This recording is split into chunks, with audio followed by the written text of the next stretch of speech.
Hello everyone, I am Assistant Professor S.V. Shedale from Agricultural Engineering Department. In last session we learned about terracing, contour bunding, graded bunding, grass waterways, etc. Okay, now this session we will start with gully. आता first question असा आहे की gully म्हणजे काय. Gully is a small elongated and eroded depression on the land surface. Okay, तर जे काही वेगवेगळे एजंट्स असतील जसं की वॉटर असेल, स्पेशली गली ह्या वॉटर इरोजनमुळेच फॉर्म होतात. जेव्हा वॉटर इरोजन होतं किंवा पूर वगैरे येतात तर त्यावेळी पुरासोबत तिथली एखाद्या ठिकाणची जी लूज माती असेल तर ती अख्खीच्या अख्खी वाहून जाते आणि तिथे एक प्रकारचे खळगळ निर्माण होतं. फॉर एक्झाम्पल ओढे तुम्ही बघितले असतील, नॅचरल नैसर्गिकरित्या निर्माण झालेले जे ओढे आहेत तर ते एक गलीचं एक्झाम्पल आहे. ओके, फॉर एक्झाम्पल आता हा एक फोटोग्राफ आहे. This is the example of gully. Okay, now gully erosion. Okay, gully erosion is the advanced stage of rill erosion, as a rill erosion is the advanced stage of sheet erosion. Okay, means जर rill erosion जर आपण avoid केलं, rill erosion कशामुळे होतं तर पावसाच्या पाण्यामुळेच होतं. त्याच्यामध्ये वेगवेगळे असे चॅनल्स फॉर्म होतात. याबद्दल आपण टाईप्स ऑफ वॉटर इरोजनमध्ये पाहिलेलं आहे. तर रील इरोजन जर निग्लेक्ट केलं, त्याच्याकडं जर रील इरोजन एखाद्या ठिकाणी होत असेल आणि तिथल्या लोकांकडून ते जर दुर्लक्षित झालं तर त्याचं कन्वर्जन परत गली इरोजनमध्ये होतं. ओके, आणि जे रील इरोजन आहे तर ते शीट इरोजनचं ॲडव्हान्स्ड स्टेज आहे. म्हणजे जेव्हा शीट इरोजन होतं आणि जर शीट इरोजन अवॉइड केलं तर मग त्यामुळे काय होतं की पुढे जाऊन त्याचं रील इरोजन होतं. Okay, now gullies are formed by. आता ह्या गलीज कशामुळे तयार होतात तर by excessive surface run off flowing with a high velocity which detach the soil particles from the flow path. जर एक्सेसिव्ह किंवा मोठ्या प्रमाणात जर सरफेस रन ऑफ जो पाण्याचा प्रवाह आहे जर तो मोठ्या प्रमाणात जर निर्माण झाला, म्हणजे पूरस्थितीसारख्या जर सिच्युएशन्स आल्या तर त्याची जर वेलॉसिटी जर जास्त असेल तर जे काही सॉईल पार्टिकल्स असतील तर ते एकमेकांपासून डिटॅच होतात जेवढा तो फ्लो पाथ आहे तिथून, आणि त्याचं कन्वर्जन गलीजमध्ये होतं. Okay, now let's see the stages of gully formation. गली तयार होण्याच्या वेगवेगळ्या स्टेजेस आहेत. So let's see the first stage. First, it is also called as initiation stage. In this stage channel erosion and deepening of gully bed takes place. Okay, आता यामध्ये काय होतं, जे चॅनल इरोजन आहे म्हणजे जे जिथून जो पाण्याचा जो प्रवाह आहे तो ॲक्च्युअल जो वाहतो आहे तर त्या चॅनलचं पूर्णपणे इरोजन व्हायला लागतं. ओके, तिथली जी माती आहे ती एका जागेवरून दुसऱ्या जागेकडे त्या पाण्याच्या प्रवाहाबरोबर वाहून जायला लागते. ओके, त्याचबरोबर डिपनिंग ऑफ गली, जी डेप्थ आहे, जी खोली आहे त्या गलीची ती वाढायला लागते. Okay, and it is normally proceed slowly. आता ही जी प्रोसेस आहे तर ती स्लो प्रोसेस असते. कुठे की जिथे topsoil is fairly resistant to the erosion. आता एखाद्या रिजनमध्ये कसं असतं की जी टॉप सरफेस आहे सॉईलचा, जो वरचा पृष्ठभाग आहे जमिनीचा, तर ती जी सॉईल असते ती लूज नसते. ओके, तर त्या सॉईलकडे एक ॲबिलिटी असते की जे काही इरोजन होते तर त्याला रेजिस्ट किंवा विरोध करण्याची ॲबिलिटी असते. ओके, जर याच्यात जर उलटं आपण पाहिलं, जर ती माती जर लूज असेल तर काय होतील की सॉईल पार्टिकल्स इझिली डिटॅच होतील. ओके, सो जिथे सॉईल पार्टिकल्स लूज नाही आहेत किंवा त्या मातीकडे कपॅसिटी आहे त्या इरोजनला रेजिस्ट करण्याची, तर त्या ठिकाणी ही जी प्रोसेस आहे तर ती स्लो होते. Okay, now second stage.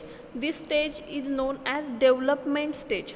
Okay, in this stage causes upstream movement of the gully head and enlargement of the gully in width and depth, and then the gully cuts to the sea horizon of the soil and the parent material are removed rapidly as the water flows. Okay, आता second स्टेजला development stage असं सुद्धा म्हणतात. म्हणजे या कंडिशनमध्ये काय होतं की जी गली आहे ती ॲक्च्युअल डेव्हलप व्हायला लागते.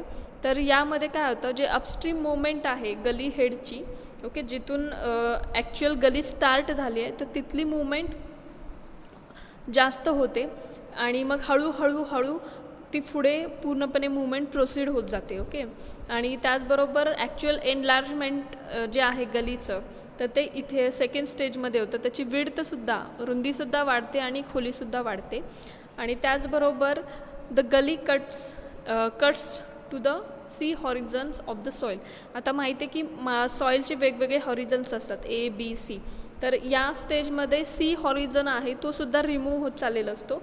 त्याचबरोबर जे पॅरेंट मटेरियल आहे सी हॉरिझनमधलं तर ते सुद्धा वॉटरबरोबर वाहून जायला लागतं. ठीक आहे. Then next stage 3 it is also called as healing stage. Okay. या स्टेजमध्ये काय होतं की vegetation starts growing in the gully. Okay. म्हणजे याला हिलिंग स्टेज असं का म्हटलेलं आहे की जवळपास इथे या स्टेजमध्ये जी जमिनीची धूप होते किंवा इरोजन होते ते थोड्याफार प्रमाणात थांबलं जातं आणि ॲक्च्युअल जे व्हेजिटेशन आहे ते ग्रो व्हायला लागतं. ओके. म्हणून याला काय म्हटलेलं आहे healing stage. Okay. Then next stage, this is last stage, it is also called as stabilization stage. Last stage of the gully development in which the gully has fully stabilized. Okay. या स्टेजमध्ये पूर्णपणे gully ही विकसित झालेली असते. Okay. Now next point classification of gully. Okay. There are different basis of for the classification of gully. So let's see the first, that is based on shape. आता या ज्या गलीज आहेत तर त्याचं वेगवेगळ्या क्रायटेरियावरून क्लासिफिकेशन केलेलं आहे. सो फर्स्ट क्रायटेरिया किंवा एक बेसिस इथे पकडला आहे तो म्हणजे शेप. त्याच्या आकारानुसार कसं गलीचं क्लासिफिकेशन केलेलं आहे ते आपण पाहणार आहोत. First U shaped gullies. Okay. आता यू शेप्ड गली यामध्येच तुमच्या लक्षात येईल की त्या गलीचा शेप जो आहे तो यू शेप्ड आहे. Okay. So this type of gullies are generally found in alluvial plains where the surface and subsurface soil are easily erodible. Okay. जे ॲल्युअल प्लेन्स म्हणजे जिथे गाळाची मृदा विकसित असते तर त्याला आपण ॲल्युअल प्लेन्स असं म्हणतो. बरोबर. आणि ही जी सॉईल असते ती इझिली इरोडेबल असते. ओके. लूज असते या प्रकारची जी माती असते ती किंवा जास्त ससेप्टिबल असते इरोजनसाठी. ओके.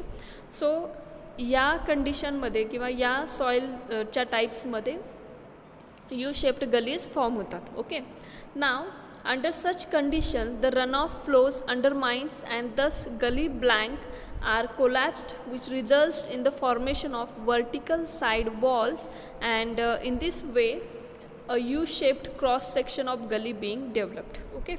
आता या कंडिशनमध्ये काय होतं की जो फ्लो पाथ आहे तर त्याच्यामध्ये जो रनऑफ वाहतोय तर तो ॲक्च्युली जास्त इम्पॅक्ट कुठे करतो तर ज्या गलीच्या ज्या साईड्स आहेत किंवा बँक्स आहेत तर त्याच्यावरती जास्त इम्पॅक्ट करतो. त्यामुळे जी काही त्या गलीच्या जी बाजूंची जी माती आहे ती पूर्णपणे निघून जाते जवळपास आणि त्याचा एक वर्टिकल ज्या साईड वॉल्स असतील त्या वर्टिकल फॉर्म होतात. ओके. आणि फायनली त्याचं डेव्हलपमेंट यू शेप्डमध्ये होते. Okay. Now second type that is V shaped gullies. Okay. Developed where the soils are tough to resist the rapid cutting of the soil by runoff flow. Okay. आता V shaped कसा तयार होतो तर जिथे सबसॉइल्स ज्या आहेत ओके ज्या tough असतात किंवा जे काही रनऑफ येतं आहे किंवा जो वाहता पाण्याचा जो प्रवाह येतो आहे तर त्याला विरोध करणार एकदम टफ सॉइल्स असतात ज्या सबसॉइल्स आहेत त्या. मग त्यामुळे काय होतं की जेव्हा या गलीज फॉर्म होत असतात तर जी टॉप सॉईल आहे ती पटकन इरोड होते. पण जसजसे त्याची डेप्थ वाढायला लागते तसं रेझिस्टन्स पण वाढायला लागतो आणि त्यामुळे वी शेप तयार होतो. Okay. So in this case as the resistance to the erosion increases with depth width of the cut decreases accordingly and thus it is resulted into the development of the V-shaped gullies. Okay. जसं विरोध वाढायला लागतो तशी जी याची जी रुंदी आहे गलीची जसं आपण खाली जाऊ ती रुंदी कमी कमी होत जाते आणि वी शेप्ड गलीज फॉर्म होतात. Okay. Now based on states. Okay. आपण जे गलीचं क्लासिफिकेशन पाहिलं तर ते बेस्ड ऑन शेप आकारानुसार पाहिलं. आता स्टेट्स त्याचे कोणकोणते स्टेटचे फॉर्म आहेत स्थिती कोणती आहे. So active gullies. Okay. Active gullies are those whose dimensions are enlarged with time. Okay. Active gullies म्हणजे अशा गलीज आहेत की ज्याची लांबी आणि रुंदी वेळेनुसार वाढतच असते. Okay. So the size enlargement is based on the soil characteristics, the land use, volume of the runoff passing through the gully. Okay. आता हे जी वाढ आहे त्या गलीची किंवा त्याचं जे गली विकसित होण्याची जी प्रक्रिया आहे तर हे कशावरती डिपेंड आहे तर तिथल्या सॉईल कॅरेक्टरिस्टिक्स लूज सॉईल आहे की हेवी टेक्स्चर सॉईल आहे ओके किंवा लाईट टेक्स्चर सॉईल असेल त्यानंतर लँड यूज, कशा अंडर ती माती आहे, म्हणजे व्हेजिटेशन अंडर आहे की बॅरन लँड आहे. And volume of run off passing through the gully, म्हणजे जो पाण्याचा जो प्रवाह आहे तर तो किती अमाऊंटमधून त्या गलीमधून वाहतोय, जास्त प्रमाणात कमी प्रमाणात, तर या सर्व गोष्टींचा इफेक्ट इथे पडतो. त्यानंतर next, the gullies found in plain areas are active in nature. Okay, जे प्लेन एरिया असतील तर तिथे ज्या गली फाउंड येतात तर त्या ॲक्टिव्ह इन नेचर असतात. Then inactive gullies, okay, are those gullies whose dimensions are constant with time. म्हणजे इनॲक्टिव्ह गलीजमध्ये काय होतं की एकदा गली डेव्हलप झाली की परत त्याच्यामध्ये जास्त इरोजन होत नाही, त्याची जे डायमेन्शन्स असतात ते टाईमनुसार परत वाढत नाहीत. ओके, कॉन्स्टंट राहतात. This type of gullies are generally found in rocky areas. Okay, या गली अशा ठिकाणी आढळतात की जिथे रॉकी एरिया आहे, जिथे मोठमोठे दगड असतील. ओके, अशा टाईपमध्ये एरियामध्ये या गलीज डेव्हलप होतात.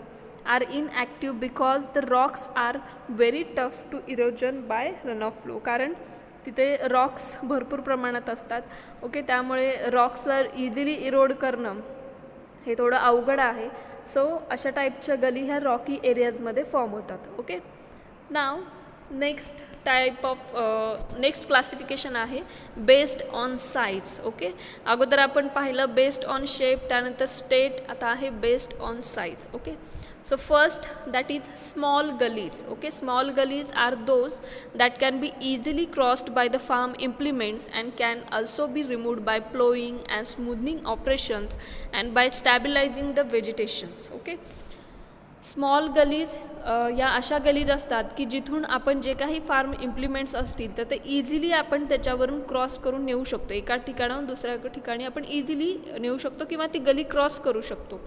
त्याचबरोबर या टाईपच्या ज्या गलीज आहेत तर त्या आपल्याला काढतासुद्धा येतात, तर त्यासाठी आपण नांगरट करू शकतो किंवा जे काही स्मूदनिंग ऑपरेशन्स असतील तर त्याचा आपण इथे वापर करून त्या गलीज रिमूव्ह करू शकतो. त्याचबरोबर व्हेजिटेशन ग्रो करू शकतो. ठीक आहे, नेक्स्ट टाईप आहे तो म्हणजे medium gullies. Medium gullies are those that can not be easily crossed by the farm implements and they can be controlled by ploughing, terracing operations and by stabilising the vegetation. Okay, ज्या medium gullies आहेत तर त्याच्यावरून जे काही form implements असतील ते easily cross करता येत नाहीत, परंतु या गलीज आपण रोखू शकतो नांगरट करून किंवा वेगवेगळे टेरेसिंग ऑपरेशन्स आहेत. याबद्दल आपण लास्ट लेक्चरमध्ये शिकलेलो आहोत की टेरेसिंग म्हणजे काय, त्याचे टाईप्स कोणते आहेत एक्सेट्रा. तर या टेरेसिंग ऑपरेशनचा वापर करून त्याचबरोबर ही गली स्टॅबिलाईजसुद्धा करता येते, स्थिर करता येते जर तिथे आपण व्हेजिटेशन ग्रो केलं तर. त्यानंतर लास्ट टाईप आहे तो म्हणजे large gullies. Okay, so large gullies are those have gone beyond their reclaimable stage. Okay, म्हणजे लार्ज गली ह्या अशा असतात की त्या आपण कंट्रोल करू शकत नाही आणि फार्म इम्प्लिमेंट्स तर इझिली क्रॉस करताच येत नाहीत आणि त्या पूर्णपणे त्यांचं रिक्लेमिनेशन होण्याच्या पूर्णपणे पुढे गेलेले असतात. ओके, म्हणजे ह्याच्यामध्ये आपण काहीच करू शकत नाही, तर फक्त त्यांना आपण स्टॅबिलाईज करू शकतो ट्री प्लांटिंग करून किंवा व्हेजिटेशन ग्रो करून. ओके, पण त्या स्टेज म्हणजे त्या गलीज आपण पूर्णपणे रिमूव्ह करू शकत नाही. ओके,